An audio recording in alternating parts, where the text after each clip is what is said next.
Staplers have become like obsolete now because everything's like, online or it's green. Like no one ever needs to, like, when's the last time you actually needed to staple something? Like, I can't remember, never. It's also empty. Oh, I had one misfire. But I will staple today's talking points.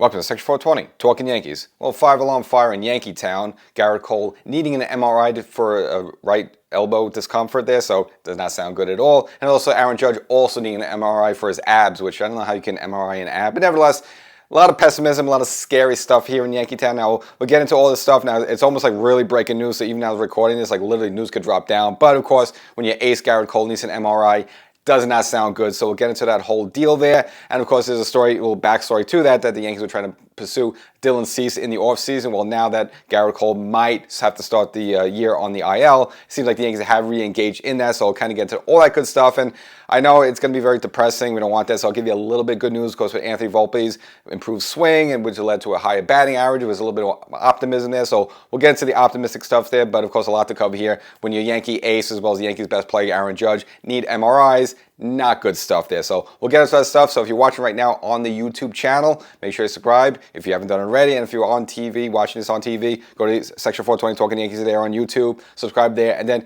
just work the thumbs up just a little bit more. Wherever you get your favorite podcast, be Spotify, iHeartRadio, look up Section 420 Talkin Yankees. Subscribe there as well. Got a little bit more spring left. Got these injuries. Plus, I give you some cool stuff if you're a podcast subscriber, so you want to catch all that stuff. And of course, before you know it, the season will started. We have a whole season ahead of us of analysis, feedback, all that cool stuff. Me being angry at somebody will pick a player. It's probably going to be a Gerrit Cole stand. No shocker there. Make sure to subscribe to everything.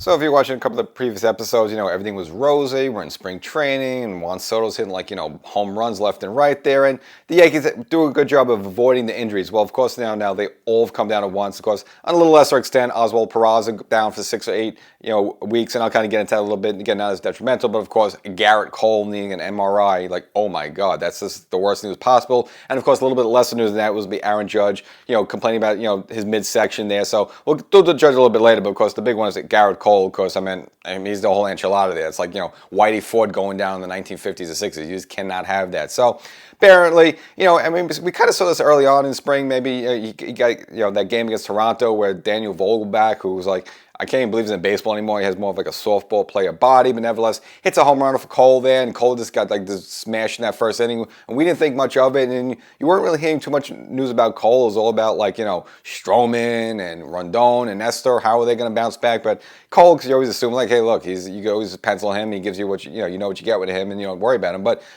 you weren't hearing too much about Cole, and now you're hearing some news finally. He was having some problems. So basically, obviously in spring training, you're not going to throw 100 pitches, that. But basically, after 45, 50 pitches, Cole was feeling the kind of fatigue and discomfort that he would after he would throw 100 pitches during the regular season. So you would kind of expect it. But hey, it's only half the pitches. Why you feel the same way? So he was complaining of having time. He wasn't recovering the way he normally does, and he feel a little discomfort, not pain, but Boone described it as discomfort. So obviously they put him under an MRI, and even after the MRI, they're still putting him on other tests. So literally, as we're filming this right now, something could just come down. We just don't know right now. So it's the MRI plus other tests there. So it does not sound good. At the very least, you're probably looking at a situation where he's going to start the season on the IL.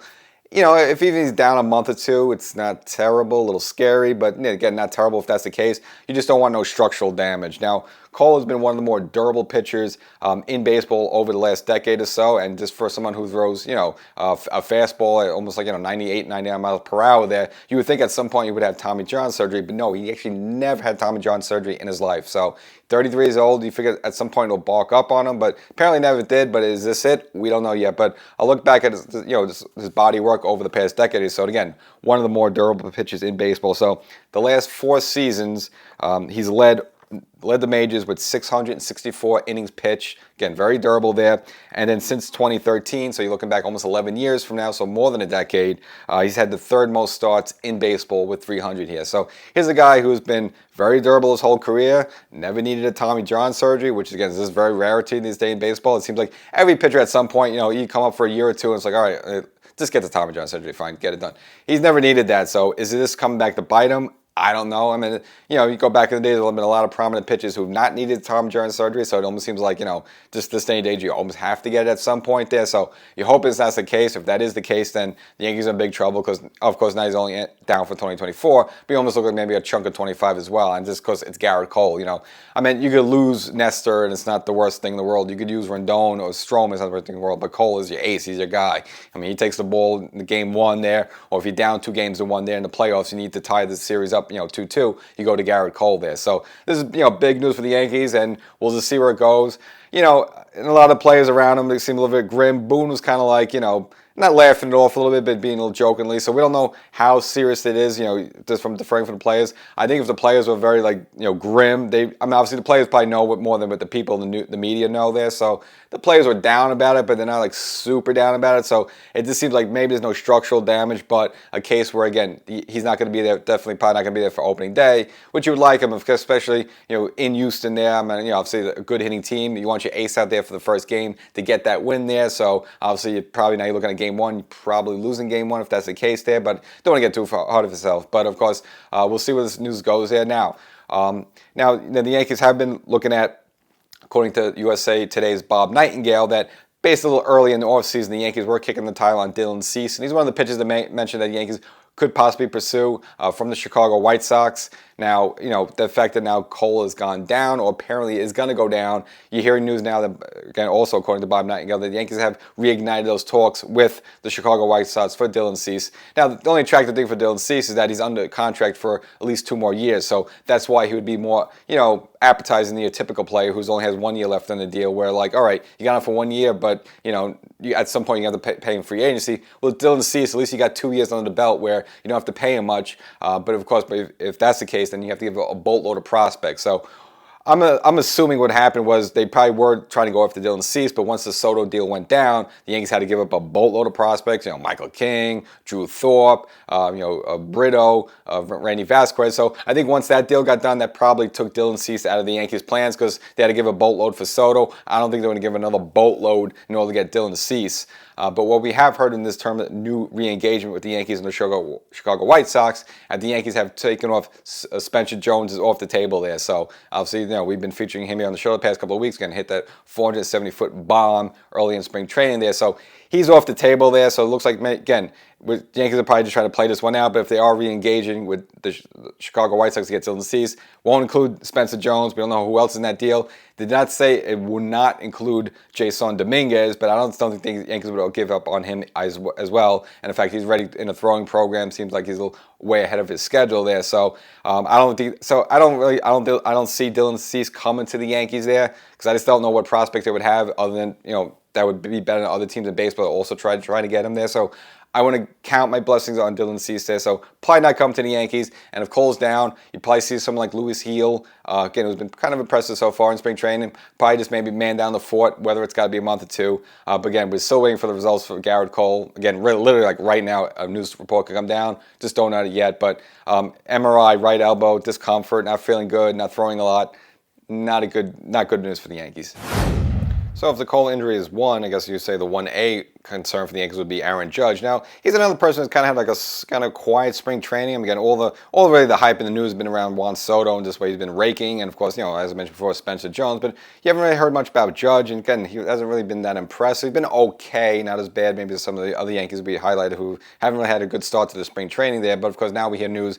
First Judge was complaining about his midsection and he was feeling run down a little bit. And now he's saying basically, I guess it was his abs are bothering him. So they actually had an MRI on his abs. So he has to, I guess, go in there in the tube and they slide him in there and look at the abs there. So Maybe it could be a strain. I don't know. It doesn't seem like, obviously, it's not as detrimental as the Cole situation. Of course, if Aaron Judge is complaining about the oblique, that would be, of course, concerning because Judge has had that problem in the past there. So this one is called a midsection sort of ab situation there. So it doesn't seem as dire there, but you have to be concerned, of course. If Cole's your ace, Aaron Judge is also like your MVP, and just have the two of them, not feeling that 100% there. Got to be concerned coming this season, just because, things were looking so promising before. Of course, we got Soto on the line, we got Verdugo. Stroman, after having a bad first start in the spring days, kind of settled down there. And at least so far, so good with Rendon and Nestor. At least, they're not hurt. So you kind of take that as a positive. So a lot of positive there. And then, of course, you got the big blow with Cole and now Aaron Judge, your everyday player there. But, of course, of the two of them, I wouldn't see the Judge one as dire because, it's not like a knee thing or a shoulder thing. Those words we got to be a little concerned with. This got a midsection thing, so you can't really break your midsection there. So maybe it's a muscle pull, or maybe it's just a little tired or like that. And again, I'm sure he does a ton of work in the off season there, so maybe that just has to do with it. Or just the fact that you got to remember he missed a chunk of last season there. Now I know he came back towards the end there, and kind of his home run pace and his production was kind of on par with what he did in 2022 there. Of course, he's had less at-bats there, so it didn't seem like that, the toe injury that really slowed him down that much. But maybe it's the fact that, again, he lost a ton of time there and is trying to get his endurance up and playing every day. So that might be biting him in the backslide a little bit there. So not as concerned with Judge.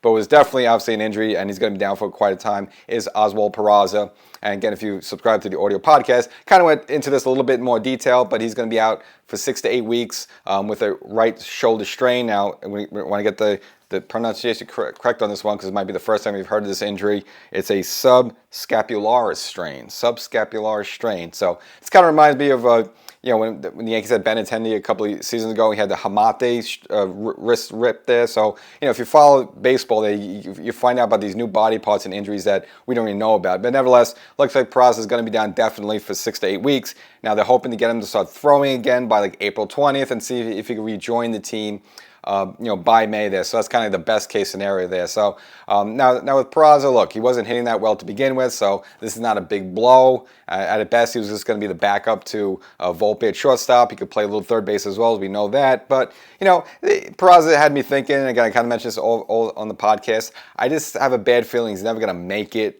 He's not going to be what I call a keeper on this team there because, he's been up and down now over the past 2 seasons here. And really, have you been that pressed? I think he hit like 1 home run in 22 there, maybe 2 home runs in 23 there. So again, the Yankees haven't given him a ton of playing time, so it's not a fair litmus test. He's only 23 years old. He's a kid practically, so I don't say you give up on him there.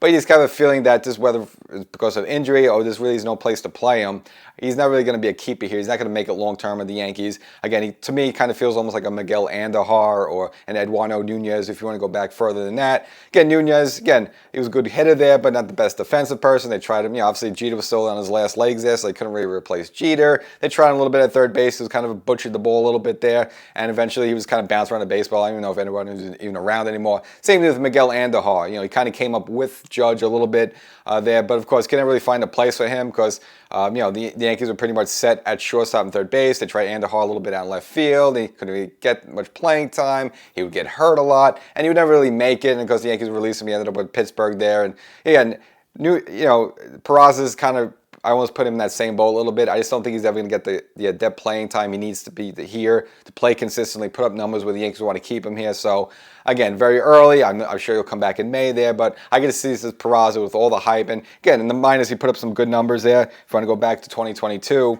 hit 19 home runs with 50 RBIs. Not too bad there. As well as in 23, again, up and down with the team a little bit. Hit 14 home runs with 36 RBIs. And the Yankees did give him a shot last season when Donaldson was slow starting out of the gate there at third base there. But then he had a foot injury that had to send him down. So again, whether it's injury or just not getting time because there's no position for him, I just don't think he's going to make it here long term. Got a bad feeling for it now. You'd think that maybe someone would grab the bull by the horns, but of course you look at the Yankees' other options they have. Really hasn't there. Oswaldo Cabrera, who came into the spring training, again, lost a little bit of weight, said the right things, came with the right mind frame. But, in his first chunk of games, he's hitting 1 for 23 there, so not an impressive start by him as well. Now, the Yankees do have some other options. Cashman, remember, during the offseason had these kind of, I call them the bargain basement deals there, brought in some pieces there. Of course, he had Josh Vandermeter, he had Jeter Downs, who made that great cross-body throw a couple of weeks ago, as well as Kevin Smith. So the Yankees do have, at least defensively, have some options for a backup to Volpe at shortstop there. And Volpe, again, he's a young kid, so he's not going to be out a lot there. So it's not a big blow to the Yankees there, but it's more like you would like Peraza to have an opportunity to play more or see what he really do on the major league level with a great deal of playing time. But whether it's injury is himself or just the fact there's really no spot for him, unfortunately, I just don't think Peraza is going to be in the Yankees' long-term plans. So I guess we'll give you a little bit good news. Again, there's been a lot of doom and gloom, of course, with Cole and Judge injuries there. The Cole one really could be dire there. So we'll give you a little bit positive news now because Anthony Volpe, who I mentioned before, the shortstop for the Yankees here now. Of course, we know, last season batted 206 there, and you really can't have that for a starting major league player. I know traditionally shortstop's not a position where you look at to get power or home runs or batting average. Same thing as catcher, kind of is, as long as they can do that job defensively, you put up with it, and whatever you get is gravy. But obviously 206 is not good there, and of course, and Anthony Volpe knew that, and he's been saying the right things. He has to be better, and of course, he does have to be better. Great, he won the Gold Glove last season at shortstop defensively, but as a hitter, he was all right. Of course, bopped to 20 home runs. We like that stuff, but you got to be hitting better than 206. So it looks like he's improved his swing. So he's actually done the opposite of what you've been seeing a lot in baseball recently, is the uppercut. Of course, remember a couple of seasons ago, even Brett Gardner on his last legs there. There was a whole New York Times article on how he kind of changed his swing. He kind of started doing the uppercut, and that's out of nowhere, he started hitting 20 home runs, like Brett Gardner. Seemed like Anthony Volpe was kind of doing that a little bit, at least, up to his point where he broke in with the majors last season. Now he's cut down on that. He seems like he's just going to be more even with the ball, not uppercutting as much, and the numbers have proven it. He's actually been really a bright spot in the spring training for the Yankees. One of the, I guess in terms of, if you want to look at batting average, probably the best bright spot for the Yankees other than Juan Soto, who's just been an absolute beast on both sides there. But if you want to look at Anthony Volpe, again, since he's kind of improved the swing, stopped upcutting the ball a little bit. Now, this is just 9 games in, but look at the numbers here. 391, so almost hitting 400, which is, obviously you hit 400, you go right into the Hall of Fame. Not that he's going to do that, but nevertheless, this goes to show he has been hitting for a better percentage there, batting average-wise. 9 hits total, 1 double, 1 triple, 2 RBIs, and we saw this from last season when he swiped 20 bags. He already has 3 stolen bases so far in the spring. Now he got caught 1 time, but you seen him doing the things he did last season in terms of swiping bases. That's why we loved him. Defense, sometimes up a little, down a little bit, but again, he did win the Gold Glove, so hey, that it is what it is with that. But of course, he needs a better batting average now.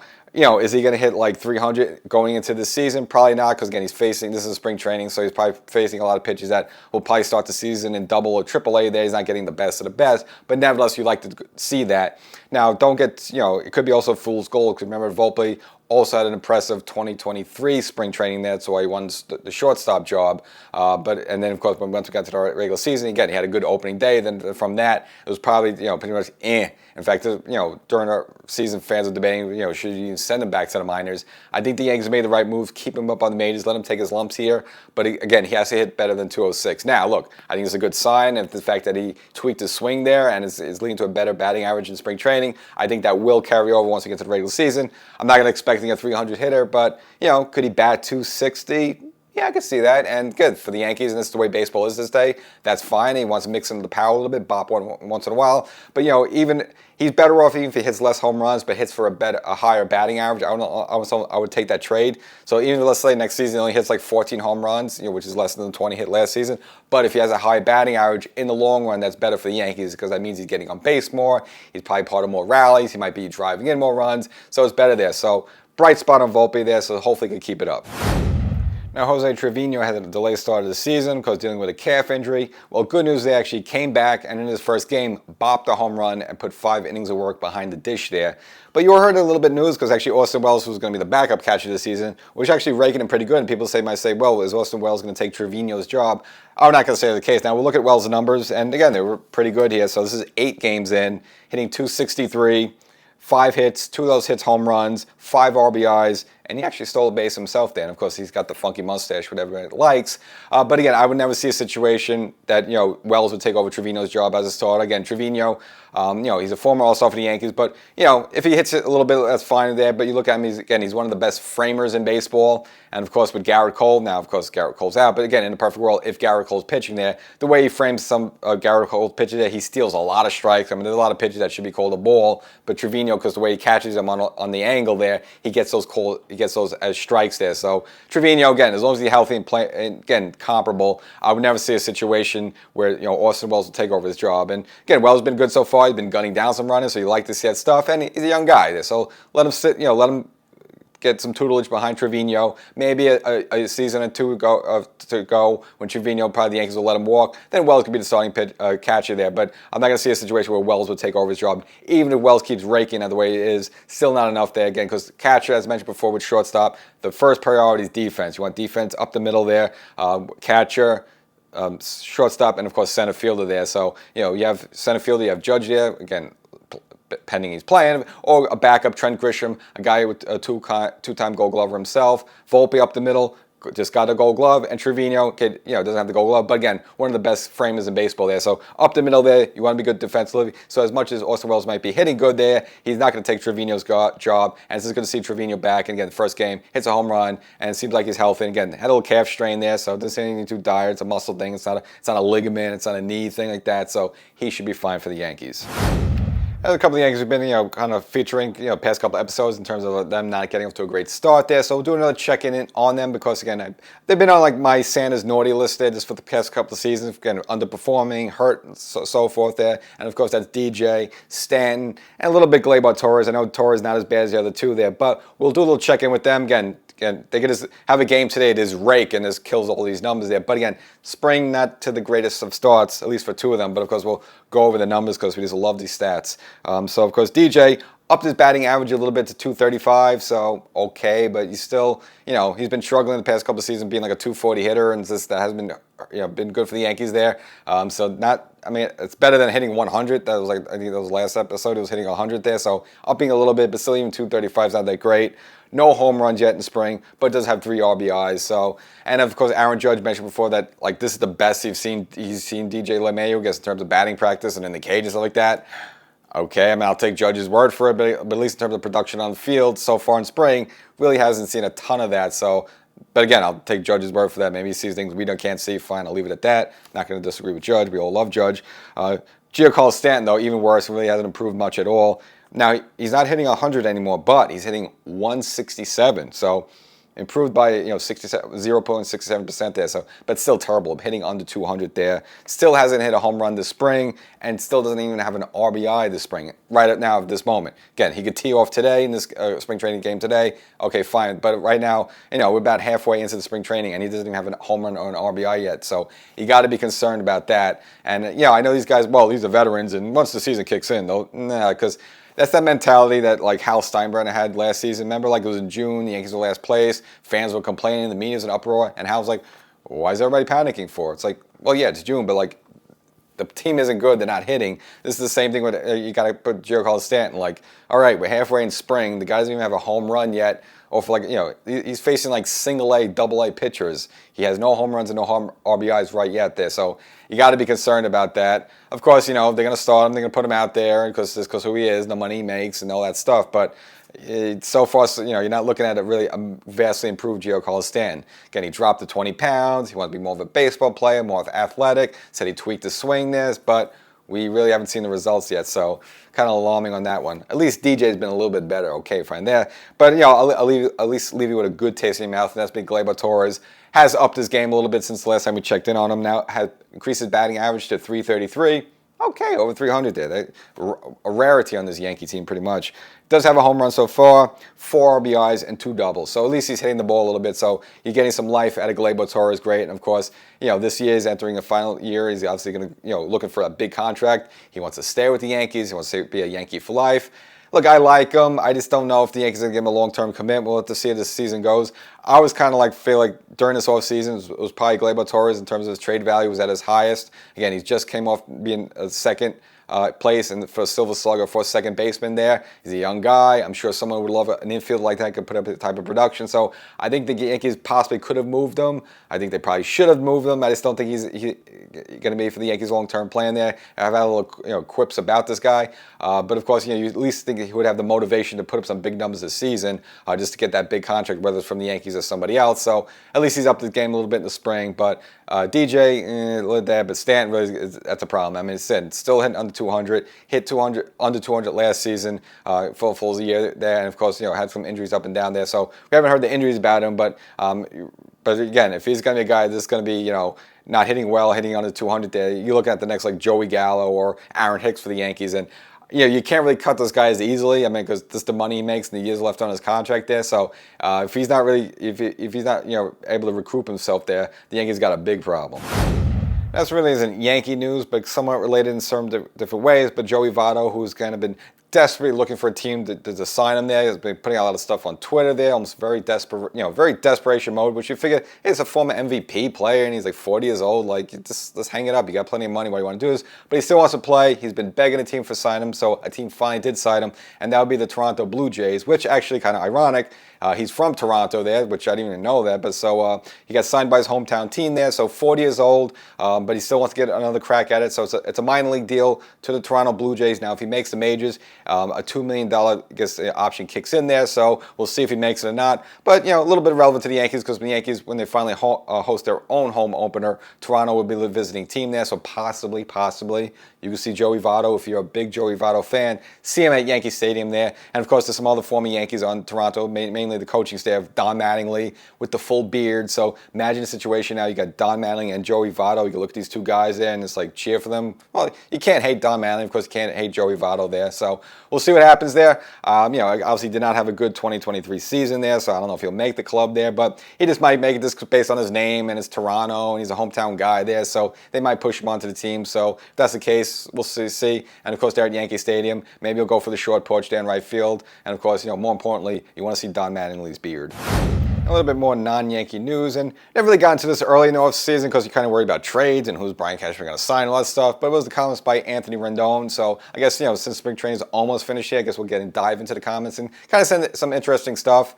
Now this is a player that, of course, came up with the Nats, came on fire, signed a big year deal. So it was a 7-year, $245 million deal with the Los Angeles Angels of Anaheim of Oakland County, California, or Orange County, California. They change the name every year. But nevertheless, Rendon has been a big disappointment with the Angels, and of course made some comments recently. First complaining that the baseball season is too long, which again people might agree with him, might disagree with him, but it's kind of a weird comment to make when he hasn't really been there that much. He's been pretty much hurt for the past couple of seasons. So it's like, well, is it really baseball problem or is it really your problem there? And we'll just look at his numbers since he signed with the Angels. Now, look, 2020, we all know that it was the COVID-shortened season. There was only 60 games. So he played 52 out of those 60 games. All right, can't complain about that. But after that, it's been a complete disaster. In 21, he only played 58 games. So 58 out of 162. So it's like 1/3 the season. Again, this is a guy who's making $245 million there.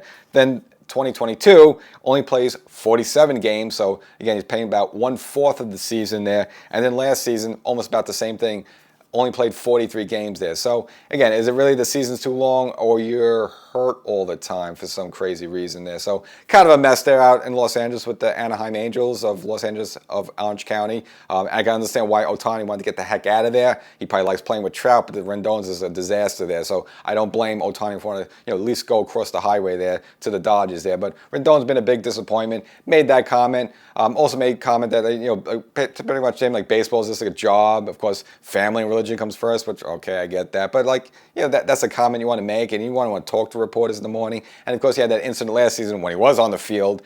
Some Oakland A's fan was heckling him and basically threw a slap at the guy. He missed, but nevertheless, for doing that, he was suspended for a game. So this guy's a complete wreck. I would not want to take him. And if you want to look at his spring numbers, he's kind of like similar to Giancarlo Stanton there. He's only hitting 167 with no home runs there. So Rendon, just a total loser. Even if the Yankees gave him for free, I would not want him at an inch.